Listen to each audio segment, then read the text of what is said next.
অবশেষে প্রধান উপদেষ্টা জানিয়েছেন আগামী নির্বাচন 2026-এর এপ্রিলের ভিতরে সম্পূর্ণ করা হবে বলে জানিয়েছেন প্রধান উপদেষ্টা ডক্টর মোহাম্মদ ইউনূস।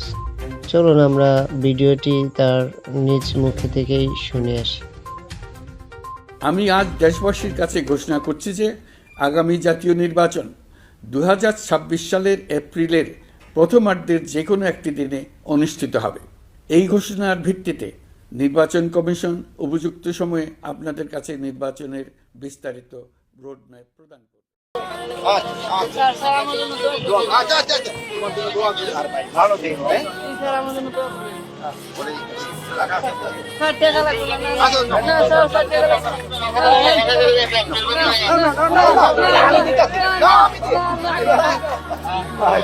আচ্ছা ঠিক আছে আসো।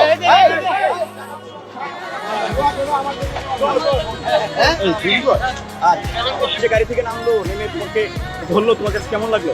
ভালো লাগছে, খুব ভালো। টাকা নেওনি কেন? টাকা নিলে পরে মাসে মন্দ করবো, টাকা নেওয়া যাবো না।